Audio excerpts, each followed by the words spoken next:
오늘 함께 보실 말씀은 에스라 4장 1절부터 10절까지 말씀입니다.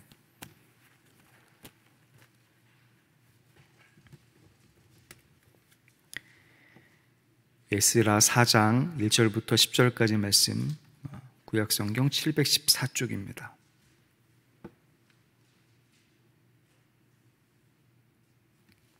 제가 봉독하겠습니다. 사로잡혔던 자들의 자손이 이스라엘의 하나님 여호와의 성전을 건축한다 함을 유다와 베냐민의 대적이 듣고 스룹바벨과 족장들에게 나아와 이르되 우리도 너희와 함께 건축하게 하라. 우리도 너희같이 너희 하나님을 찾노라. 아수르 왕 에살핫돈이 우리를 이리로 오게 한 날부터 우리가 하나님께 제사를 드리노라 하니 스룹바벨과 예수아와 기타 이스라엘 족장들이 이르되 우리 하나님의 성전을 건축하는데 너희는 우리와 상관이 없느니라. 바사왕 고레스가 우리에게 명령하신 대로 우리가 이스라엘의 하나님 여호와를 위하여 홀로 건축하리라 하였더니 이로부터 그 땅 백성이 유다 백성의 손을 약하게 하여 그 건축을 방해하되 바사왕 고레스의 시대부터 바사왕 다리오가 즉위할 때까지 관리들에게 뇌물을 주어 그 계획을 막았으며 또 아하수에로가 즉위할 때에 그들이 글을 올려 유다와 예루살렘 주민을 고발하니라. 아닥사스다 때의 비슬람과 미드르닷과 다브엘과 그의 동료들이 바사왕 아닥사스다에게 글을 올렸으니 그 글은 아람 문자와 아람 방언으로 써서 진술하였더라. 방백 르흠과 서기관 심세가 아닥사스다 왕에게 올려 예루살렘 백성을 고발한 그 글에 방백 르흠과 서기관 심세와 그의 동료 디나 사람과 아바삿 사람과 다블렛 사람과 아바세 사람과 아렉 사람과 바벨론 사람과 수산 사람과 대해 사람과 엘람 사람과 그 밖에 백성 곧 존귀한 오스나빨이 사마리아 성과 유브라데 강 건너편 다른 땅에 옮겨둔 자들과 함께 고발한다 하였더라. 아멘. 오늘도 복된 하루입니다. 하루하루가 반복되고 평범해 보이는 것 같지만 그 하루가 쌓여서 일생을 이루고 그 하루가 쌓여서 오랜 시간 또 영원까지 이룹니다. 그렇다면 오늘 하루에 한평생의 일생도 들어있고 또 영원도 들어있는 셈이죠. 하나님의 사랑과 영원이라는 시간이 담겨있는 이 하루가 더욱 복되고 감사함이 넘치며 하나님께 찬양을 올려드리는 귀한 하루가 되시기를 주님의 이름으로 간절히 축복합니다. 이스라엘은 완전히 멸망하였지만 하나님은 예레미야의 입을 통하여 말씀하신 것을 이루십니다. 드디어 예루살렘 성전을 다시 재건하기 위하여 이스라엘 자손들이 예루살렘으로 귀환하게 되죠. 성전의 기초가 놓이고 공사를 시작합니다. 찬양하고 감사하는 모습이 굉장히 감동적입니다. 제사장들과 나이 많은 족장들은 너무 감격스러워서 그 모습을 보고 대성통곡을 할 정도로 감격을 했고 그 외 다른 이들은 기쁨으로 함성을 지르면서 기뻐하고 감사했습니다. 슬피 우는 소리, 즐거움에 소리 지르는 소리가 뒤섞여서 완전한 조화를 이루고 있습니다. 그 둘의 표현은 달랐지만 하나님을 찬양하면서부터 시작된 표현이었습니다. 조금 길지만 에스라 3장 10절부터 13절까지 말씀을 읽어드리겠습니다. 건축자가 여호와의 성전의 기초를 놓을 때에 제사장들은 예복을 입고 나팔을 들고 아삽 자손 레위 사람들은 제금을 들고 서서 이스라엘 왕 다윗의 규례대로 여호와를 찬송하되 찬양으로 화답하며 여호와께 감사하여 이르되 주는 지극히 선하심으로 그의 인자하심이 이스라엘에게 영원하시도다 하니 모든 백성이 여호와의 성전의 기초가 놓임을 보고 여호와를 찬송하며 큰 소리로 즐거이 부르며 제사장들과 레위 사람들과 나이 많은 족장들은 첫 성전을 보았으므로 이제 이 성전의 기초가 놓임을 보고 대성통곡하였으나 여러 사람은 기쁨으로 크게 함성을 지르니 백성이 크게 외치는 소리가 멀리 들리므로 즐거이 부르는 소리와 통곡하는 소리를 백성들이 분간하지 못하였더라. 그만큼 귀환한 이스라엘 백성들이 굉장히 감격스럽게 성전 건축을 시작했습니다. 그런데 이렇게 기쁘고 감격스러운 일이 시작될 때 다른 한편에서는 다른 생각을 가진 이들이 있었습니다. 역동적으로 예배드리는 이들을 경계하는 이들, 방해하는 이들이 있었는데, 이들은 유다와 베냐민의 대적, 그 땅에 살고 있던 이들이었습니다. 성경은 특별히 그들을 대적이라고 표현하고 있는데요, 사마리아에 본거지를 둔 이들, 에살핫돈에 의해서 강제로 이주당한 이들이 바로 그 대적이었습니다. 그런데 중요한 것은 이들도 어느 정도 신앙을 가지고 있었던 이들이었습니다. 2절에 보면 우리도 너희와 같이 너희 하나님을 찾고 하나님께 제사를 드린다라고 표현을 하고 있습니다. 즉 그들도 하나님을 알긴 알았고 하나님을 섬기긴 섬겼던 그런 사람들이었습니다. 하지만 이들의 신앙에는 문제가 있었습니다. 이들은 하나님만을 유일한 나의 주로 믿었던 것이 아니라 여러 신들 중에 하나로 믿어서 그냥 하나님이 이런 분이지, 그리고 하나님을 믿는 것이 이런 것이지라고 알았던 것입니다. 이런 모습은 그 당시에는 너무 자연스럽고 보편적인 모습이었습니다. 평범한 사회의 잣대로만 놓고 보면 평범한 일상을 살아가는 그런 사람들이라고 할 수 있었습니다. 특별히 잘못한 사람들도 아니었고 그냥 일상을 살아가는 그런 평범한 사람들이었던 것이죠. 하지만 이 모습은 하나님께서 가장 가증히 여기는 모습이었습니다. 우상을 섬길 뿐 아니라 하나님을 그 우상이나 다를 바 없이 섬기는 모습, 그 우상과 동일한 선상에 놓고 섬기는 모습은 성경은 그들을 우상 숭배자로 단정짓고 죄를 지었다라고 이야기를 합니다. 이들은 현실과 적당히 타협한 이들이었습니다. 이스라엘의 수많은 왕들이 우상을 같이 섬겼다라고 하는 말씀을 어렵지 않게 보셨을 것입니다. 이들이 하나님에 대한 신앙이 없었다기보다는 먹고 사는 문제와 현실 정치에 타협하여 생긴 결과물들이 사실은 우상 숭배였던 것이죠. 눈앞에 보이는 것을 쫓았고 당장 눈앞에 이익을 쫓은 그런 모습이었습니다. 그 결과 이들은 이도 저도 아닌 이들, 결국 우상을 숭배하는 이들, 하나님께 책망받는 이들, 어떤 자기 자신도 갖지 못한 이들이 되었던 것입니다. 그들도 하나님을 섬기긴 섬긴다고 하였습니다. 도움도 준다고 했습니다. 같이 짓자고도 했습니다. 그 일이 얼마나 많은 사람이 들어가는지, 얼마나 많은 재물이 소요되는지 아마 대략적으로 아실 것입니다. 그러나 수룹바벨과 이스라엘 족장들은 단호하게 그 도움과 그 달콤해 보이는 그런 일들을 거절합니다. 고레스 왕이 명령한 것을 그대로 하나님을 위하여 자신들끼리 자신들의 신앙으로 자신들의 정체성을 지켜서 성전을 짓겠다라고 단호하게 선포합니다.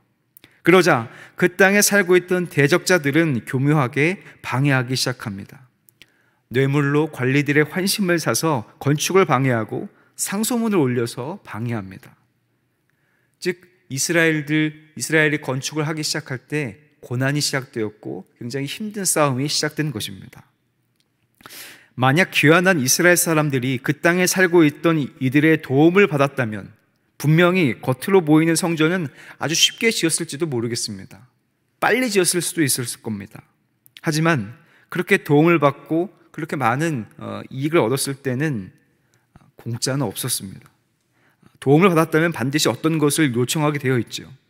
그들이 주어야 할 것은 아주 값비싼 것이었습니다.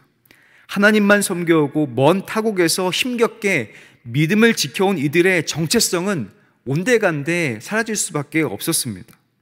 그 믿음으로 살았고 그 믿음으로 버텨왔는데 대충 여러 신들 같이 믿으면서 편안하게 사는 그 모습을 봤을 때 충격을 받았을지도 모르겠습니다. 우리도 그 타국에서 다른 나라 신들도 적당히 같이 믿으면서 살았어도 되는 거 아니냐면서 그 시간을 송두리째 날려버릴 위기에 처했던 것이죠. 하지만 이스라엘 사람들은 도움을 거절하고 쉽게 건축할 수 있는 방법을 거부합니다. 대신 어렵고 오래 걸리며 고난의 길을 선택합니다. 지금까지 살게 한 믿음을 버릴 수 없었습니다. 자기 자신을 지키기로 결심했던 것입니다. 하나님의 말씀을 기다리고 믿은 시간들 속에서 하나님의 살아계심을 체험한 이들이 바로 그 귀환한 이스라엘 사람들이었습니다. 그들은 믿음을 지킬 수 있었습니다. 하나님 한 분만 믿는 믿음을 지켰고 그 믿음으로 살게 되었습니다. 결국 그들이 믿음을 지켜서 얻은 것은 물질적인 복도 아니었고 명예도 아니었습니다. 그들이 얻은 것은 자기 자신이었습니다. 자기 자신. 내가 누구인지를 분명히 알았고 자기 자신이 누구인지를 더욱 분명하고 선명하게 알게 된 것입니다. 그들은 하나님의 백성이었고 이것이 그들이 얻은 자기 자신의 모습이었습니다. 오늘날에도 마찬가지입니다. 수많은 사람들이 적당한 마음으로 믿고 살면 되지 뭐 그리 유별나게 믿냐고 핀잔을 주는 이들이 있습니다. 이것도 믿고 저것도 믿는 것은 지혜로운 방법처럼 보이기도 합니다만 결국 그 모습은 그 사람을 아무것도 아닌 사람으로 만들게 됩니다.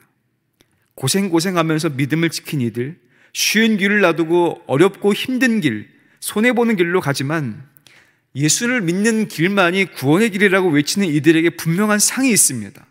여러 상들이 있지만 그 중에 하나, 아주 값진 상은 바로 자기 자신이 누구인지를 알게 되는 것입니다. 성도님들께서는 자기 자신을 누구라고 보고 계십니까? 자기 자신을 어떻게 보고 있고 누구라고 생각하고 있으며 사람들은 성도님들을 어떻게 보고 계십니까? 하나님께서 성도님들을 누구라고 생각하실까요? 과연 내 백성으로 여기고 계실까요? 아니면 돌아와야 할 사람으로 여기고 계실까요?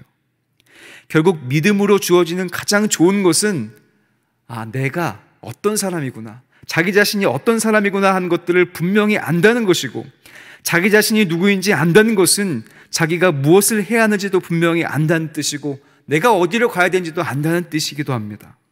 연필이 자기 자신이 연필인 것을 알면 종이에 글씨를 쓰기 위해 존재하는 것도 알겠죠. 앞으로 글씨를 써야 되는 것도 알게 될 겁니다. 연필이 자기 자신을 지우개로 착각하고 잘못 알고 있다면 그 시간도 낭비할 뿐 아니라 자기 힘도 낭비할 뿐 아니라 종이도 낭비하는 그런 모습이 되지 않겠습니까? 나는 예수 믿는 사람입니다. 나는 하나님의 백성입니다. 이 말을 하기 위해서 목숨을 내주어서라도 지켜야 할 것들이 있습니다. 이 말을 한다면 해야 할 행동이 있습니다. 이 말을 하기 위해서 고난을 겪을 수도 있습니다. 어떤 이들과는 싸워야 할지도 모르겠습니다. 어떤 상황에서는 손해를 볼지도 모르겠습니다. 오랜 시간이 걸릴 수도 있습니다. 하지만 그런 과정을 거쳐서 비로소 성도님들이 자기 자신이 되시는 것이고 하나님께서 나를 이 땅에 살게 하신 이유와 목적을 분명히 알게 된다라고 믿습니다. 오늘날 그런 그리스도인들이 많이 요청이 됩니다. 너무나 많은 사람들이 그냥 편의 가운데 믿고 또 살아가고 그렇게 하루하루를 지내고 있습니다. 그러나 예수 믿는 사람들, 하나님의 백성이라고 하는 정체성은 그냥 그렇게 사는 사람들에게 주어지는 것이 아니라 목숨을 걸고 그 이름을 지키기 위해서 손해보기도 하고 고난받으면서 그 모습을 지켜간 사람들에게만 주어지는 이름이자 그 모습이라고 믿습니다. 우리 사랑하는 모든 성도님들에게 많은 사람들이 보긴 저 사람은 예수 믿는 사람이구나, 또 하나님의 백성이구나라고 하는 것들을 알게 되고 또 자기 자신이 분명히 믿고 그 가운데 살아가는 그런 사람들, 그런 정체성을 지키기 위해서 애쓰고 노력하는 모든 성도님들이 되시기를 주님의 이름으로 간절히 축복합니다. 기도하겠습니다. 은혜로우신 아버지 하나님, 우리가 믿음을 가지고 있다고 얘기를 하면서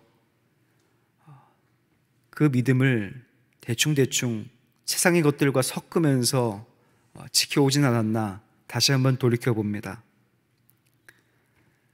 오늘 이스라엘 백성들은 쉬운 길, 또 많이 도움을 받을 수 있는 길, 또 많은 사람들에게 인정받을 수 있는 길로 갈 수도 있었지만 그 길을 단호히 거부하고 자기 자신의 믿음을 지켜서 하나님을 향한 그 길로 가고 있었습니다.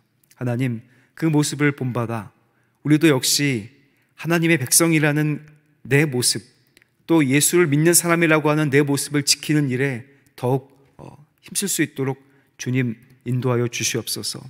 그 모습을 지키기 위해 손해보고 또 고난받는 이들에게 복을 주사 하나님 더욱더 그 믿음을 지켜주시고 그 믿음으로 승리하는 모든 주의 백성들이 될 수 있도록 주님 함께하여 주시옵소서. 하나님, 우리 사랑하는 수표교 교회를 함께해 주시고 사랑하여 주사 지금까지 인도하심에 감사드립니다. 하나님, 이곳이 기도하면 응답받는 주의 제단이 되게 도와주시옵고 주의 귀한 일을 감당하며 복음을 선포하는 복된 교회가 되기를 간절히 원합니다. 주님께서 함께해 주셔서 주님께서 맡기신 사명을 성실히 감당할 수 있도록 인도하여 주시옵고, 하나님께서 칭찬하시는 교회가 될 수 있도록 주님 함께하여 주시옵소서. 세워주신 담임 목사님 기억하여 주셔서 성령의 충만한 능력을 더하여 주사 우리 담임 목사님을 통하여서 하나님의 뜻이 이루어질 수 있도록 주님 인도하여 주시옵고, 또 부목사님들, 전도사님들 세워주셨사오니 동일한 은혜를 더하여 주시옵소서. 특히 주님께서 세우신 우리 사랑하는 장로님들, 권사님들, 집사님들 기억하여 주사 그 직분이 하나님께서 귀하게 여기신 직분이 되게 도와주시옵고, 하나님의 백성으로서 사는 모습, 또 예수를 주로 섬기는 그런 모습이 드러나는 직분이 될 수 있도록 주님 함께 하시고 인도하여 주시옵소서. 아직 직분을 받지 못한 이들도 하나님 기억하여 주사 더욱더 큰 은혜와 믿음을 주셔서 직분받아 하나님의 일들을 감당하는 주의 귀한 성도들이 될 수 있도록 인도하여 주시옵소서. 하나님, 우리 교회 안에 아프고 괴로워하는 이들이 있습니다. 하나님, 병중에 있는 분들이 있습니다. 하나님 기억하시고 긍휼히 여겨 주시옵소서. 특히 코로나19 오미크론으로 말미암아 고통당하고 격리되어 있는 분들이 있습니다. 주님 기억하시고 주님 아버지의 긍휼히 여기시고 불쌍히 여겨 주시옵소서. 그 아픈 부위를 만져주시고 치료해 주심으로 말미암아 다시금 회복하여 하나님께 찬양 올려드리는 모든 성도들이 될 수 있도록 주님 인도하여 주시옵소서.